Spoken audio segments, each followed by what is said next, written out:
So welcome to game 3. I set the cameras and Chris takes no time on throwing. And I don't even know if I have my camera synced up, so we'll sync the sound as we go. Should be close. And throwing against Chris is Lexxie, my daughter. And she might sneak out of 4. HitMen starting with 9 handicap. 4. All right, way to start out, Lex. Giving Junior an asshole.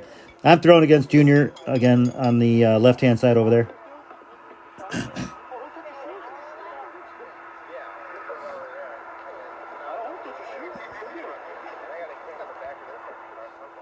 I should have swept off the walkway, but oh well.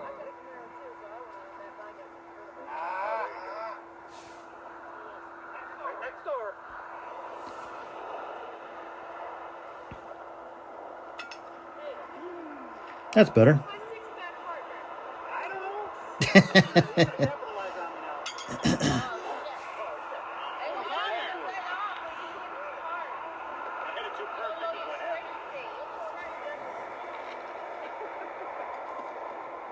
No capitalization there.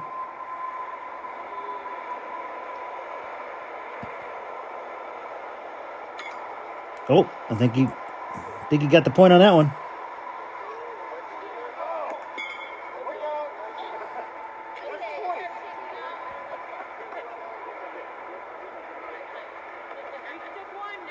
All right. I'm not even paying attention.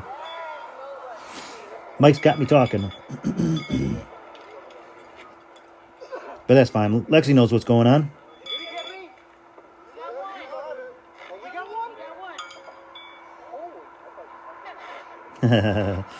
Surprise, surprise, surprise. All right, let's keep it going.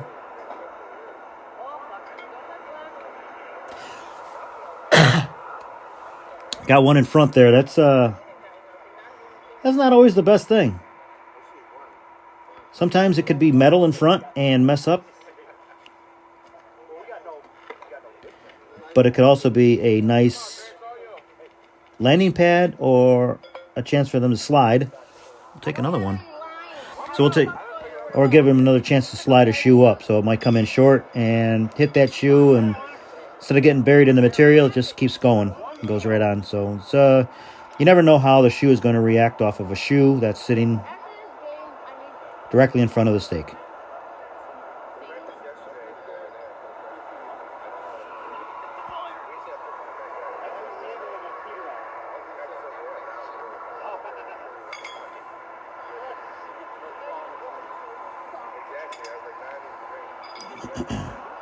I'm doing good. I'm standing straight up. And I'm not. It doesn't look like I'm leaning too much. Looks like I'm doing all right. Junior's going to kick my ass. Look at that. Look at that. Look at that pit. Wide open. Yep. Lexxie needs me. I'm not concentrating here.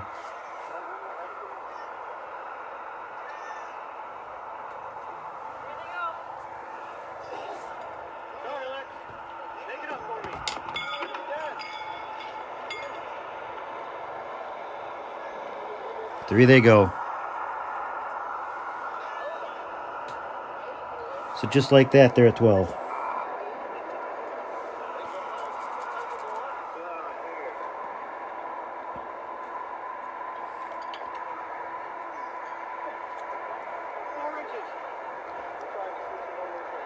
Lexxie should easily beat that point. Oh, but see what happens? Steal in front. Kicked her out of there. There, and then the exact same thing happened opposite. It was the shoe in front kicked her out, and the shoe in front helped her on.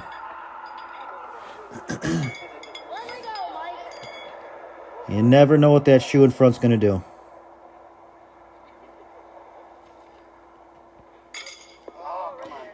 I don't know. I'd have to do that in slow motion to see if that was a good shoe or a bad shoe.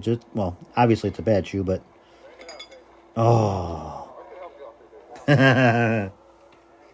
Junior's loving that crap.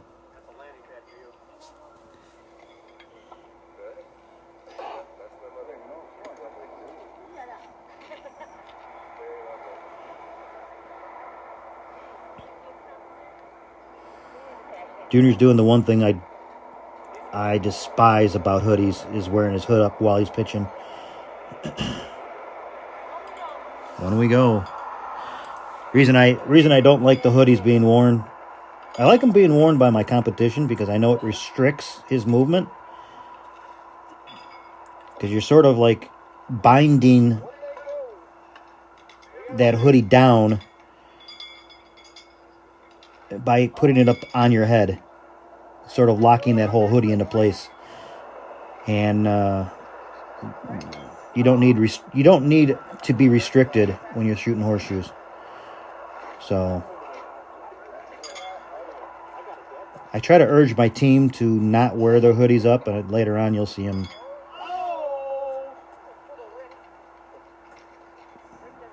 You'll always do better with the hoodie down.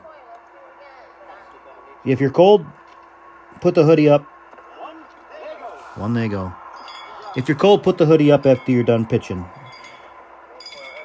It takes less than about sometimes 30 seconds to throw 2 shoes. So just before you walk up on the thing or while you're on the thing, take your hoodie down, throw your 2 shoes, throw your hoodie back up. It's a simple thing that probably nobody thinks about when they're throwing horseshoes. But in a game of consistency, if you are doing something that leads to inconsistency, it's very simple. Just eliminate that out of your routine. And then throwing your hoodie up and wearing your hoodie while you're playing is one of those things I think leads to inconsistency. How I know? Because I wore a hoodie one year. And I can feel the tension that it put on my armpits and shoulders and stuff. Not good.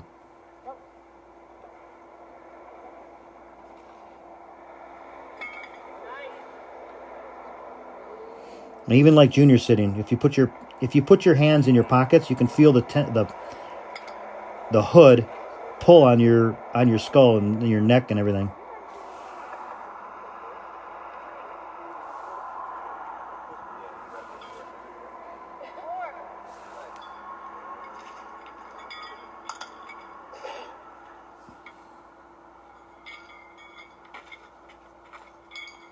Was I at 10? I think I was at 10. The bad thing about that scoreboard, that on the right-hand side, that scoreboard was so far over to the right that I can't cheat and check my score. I thought we were at 10. 13-10. Ooh, that was low. Oh, that was low.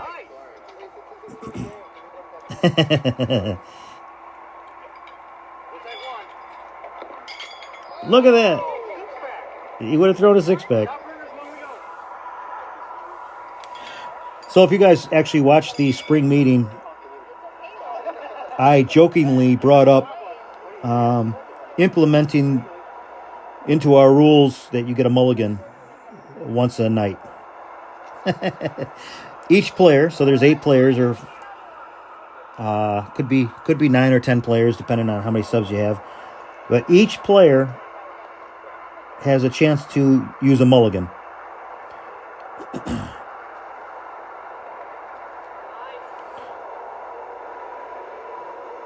And it got voted down. That was fun. Cardi and I were talking about that one time. We were like, we should actually like bring that up. And Cardi's like, I ain't bringing it up. That's why when I brought it up at the meeting, he was like he didn't know anything about it. It's like he's like, don't bring me into that. I didn't. That's not a rule I want. But it's so funny. One of these days, we're gonna play with the mulligan rule. Maybe me and Bobby C on the after hours and see if it actually works out. If a tight game is like 18-20, and maybe I throw, like, let's say I have the 20. before we go? I don't know. I'm not even really paying attention. I'm talking too much. But score is pretty close, I think. So like I'm saying, if we use the mulligan and if I have 20 and Bobby C has 18, or vice versa, as Bob's like, why do I always have to add the 18? Why can't I have the 20? So let's say if Bob's at 20 and I'm at 18, and Bobby C throws a 6-pack, and then I get up there and throw my first shoe, and it's a perfect ringer, and I throw my second shoe, and it hits the stake and bounces off. It goes on and bounces off. Then I use my mulligan, I get that shoe back, and I have a second chance of actually topping that ringer and keeping the game at a tie.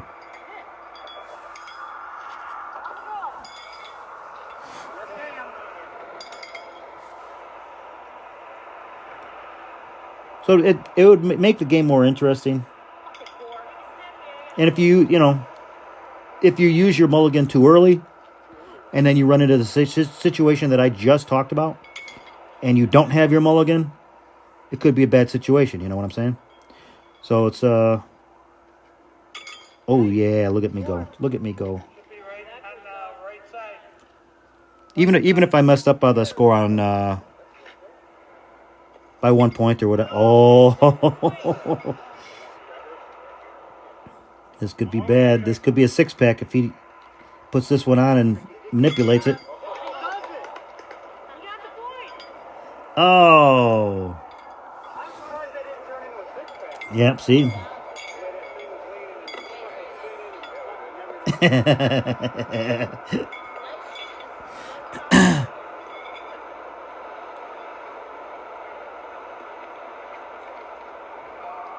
Yeah, too low. He's like leaning and stretching. He watches rhythm and step and timing. So he's taking 2 steps, which really makes it hard for him to figure out timing. If he took 1 step, he'd be better able to fix his timing. Another person that takes 2 steps, it's like a 1 baby step and then 1 full step, is Cardi. He'll take a small step and then a larger step to throw. And I think that's where he sets up his timing. So he takes his 1 step and then he starts his timing off of that tiny step, which is smart. But otherwise, that's it. And we'll take 1 win on that one and see you in Game 4. Thanks for watching.